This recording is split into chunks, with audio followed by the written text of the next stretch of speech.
Good evening to Philhellenes, Greeks, Cypriots, and members of the Hellenic diaspora the world over.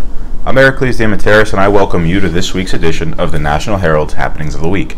Let's take a look at some of the week's top stories as reported by our newsroom. Turkey says Greece has been building a military presence in violation of treaties that guarantee the unarmed status of the Aegean Islands. It argues the islands were ceded to Greece on the condition that they remained demilitarized. Greece maintains, however, that Turkey has deliberately misinterpreted the treaties and says it has legal grounds to defend itself following hostile actions undertaken by Ankara, including a long-standing threat of war if Greece extended its territorial waters. Meanwhile, President Erdogan also reiterated Turkey's determination to launch a new cross-border offensive in Syria with the goal of pushing back Syrian Kurdish militia and thereby creating a 19-mile buffer. As the summer tourism season comes into full swing, predictably, Turkey continues with its provocations. Avra Estiatorio Rockefeller Center officially opened June 8th in New York City, the third Greek eatery from the Avra Group, which has sister locations on the Upper East Side and Midtown East. The new 16,500 square foot restaurant at Rockefeller Center in the historic Time Life building sits across the street from Radio City Music Hall and celebrates a Mediterranean courtyard aesthetic. The three-floor indoor-outdoor restaurant features an alfresco dining area on the historic plaza of 6th Avenue, main dining room, central bar, cellar-level dining room, mezzanine overlooking the main dining room, an open kitchen, and a market-style seafood display, reminiscent of the Greek islands. The restaurant has a chic, white aesthetic with elements of water and greenery throughout.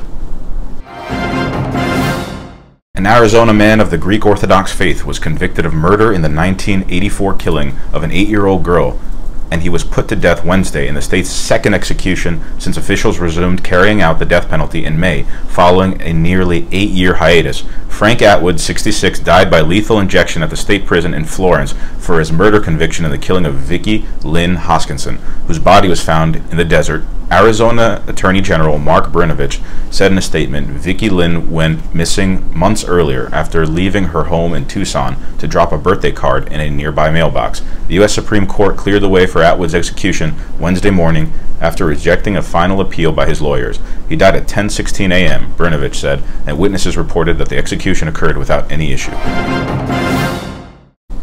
The Hospital for Special Surgery, HSS, the New York-based #1 hospital in the United States for orthopedics, held its tribute dinner on June 6th and honored Andreas Darkopoulos, co-president of the Stavros Niarchos Foundation. He was recognized with the HSS Tribute Dinner Award for his outstanding leadership and transformative philanthropic efforts. At the tribute dinner, HSS celebrates and recognizes the outstanding achievements of distinguished individuals in the business, medical, and sports communities. Leaders in business, sports, entertainment, medicine, and philanthropy attend the event each year. The event took place this year at the American Museum of Natural History on Manhattan's Upper West Side and was attended by about 500 guests, including famous athletes who were injured during their careers and were treated by the hospital. Congratulations to Mr. Drakopoulos and his entire team at the Stavros Niarchos Foundation. Cyprus's Labor and Social Insurance Minister, Zeta Emilianidou, 67, suffered a brain aneurysm in May and unfortunately died in a Greek hospital in Athens. I'm deeply grief-stricken, Cypriot President Nikos Anastasiadis said in a post on his official Facebook page. He said, "The loss of our beloved Zeta has left me shattered. We will all miss Zeta, especially our country that loses an honorable, highly intelligent, and effective minister. She had undergone emergency brain surgery at the Athens Iyia Medical Center a few days after complaining of severe headaches on May 15th, and she was transferred to Athens from the island of Cyprus." Generally critical of the new democracy government's handling of relations with Turkey, major opposition Syriza leader and former premier Alexis Tsipras agreed with the Mitsotakis government that Turkey should stop issuing provocative statements that only do harm to relations between the two neighboring countries. During a visit to the islands of Rhodes and Symi in the eastern Aegean near Turkey's coast, Alexis Tsipras told the state-run Athens Macedonia news agency, AMNA, that aggressive language and demands don't work. He said that the only real point of serious disagreement between the two nations is over the continental shelf and exclusive economic zone, which he said must be resolved on the basis of international law at the International Court of Justice in The Hague.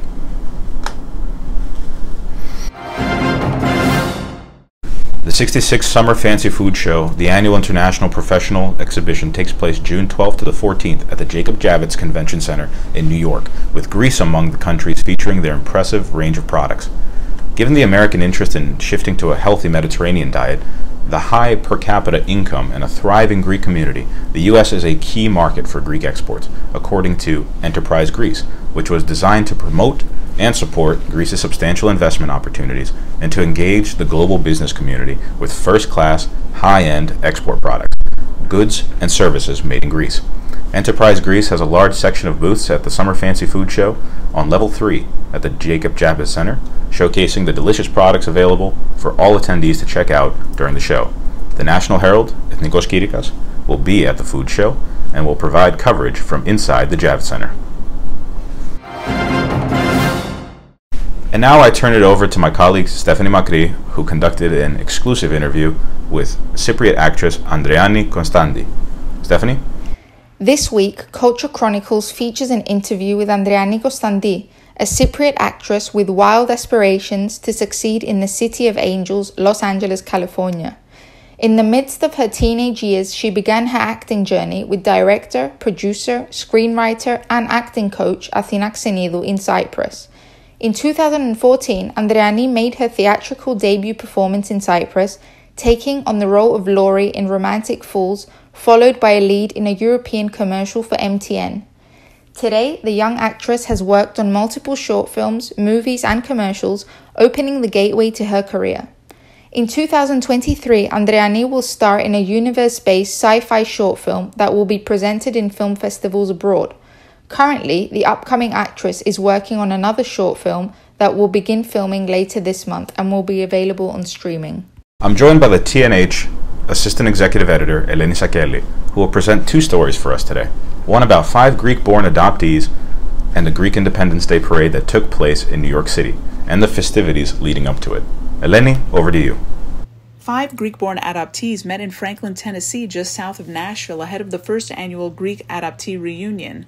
Linda Carol Trotter of Franklin, Tennessee, Merrill Jenkins of Cedar Hill, Missouri, Dimitrios Christo of Atlanta, Georgia, Anna Sardis of Medina, Ohio, and Mats Johansson of Sweden all met in Franklin for the first time in what started out as simply a working weekend for Linda Carol and Merrill to prepare for the first annual Greek adoptee reunion to be hosted by the Ftihia Project in Nashville, August 4th through the 6th. The reunion is the first gathering of its kind for Greek-born adoptees and the Greek families that may be searching for them. The 5 took the opportunity to meet and share their stories and lived experiences as adoptees. Linda Carol, or Ftihia as she is now known by many, is the president and founder of the Ftihia Project, a 501c3 nonprofit that assists and supports free of charge Greek-born adoptees searching for their roots and Greek families searching for their children lost to adoption.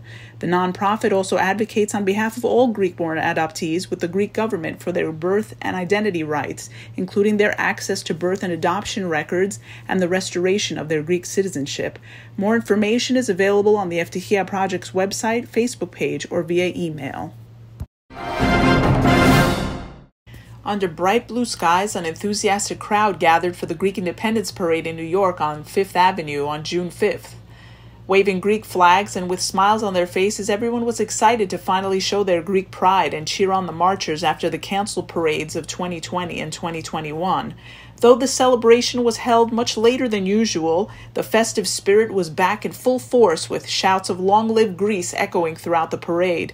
The participation of the Evzones, the Hellenic Presidential Guard, was as always the highlight of the parade. They were greeted with thunderous applause and shouts of praise as they marched up Fifth Avenue.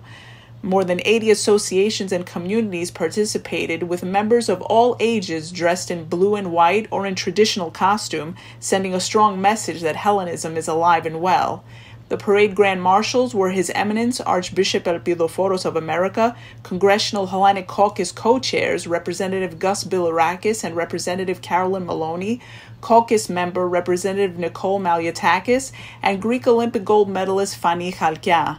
Greek flag-raising ceremonies in Manhattan's Bowling Green and in Astoria's Athens Square Park kicked off the weekend of events that also included the Grand Marshals Gala at the New York Hilton. Everyone shared their best wishes for the day and looked forward to next year's parade. These have been the happenings of the week by the National Herald Ethnikos Kyrikas. Thank you for watching. See you next week for a brand new episode. Until then, take care.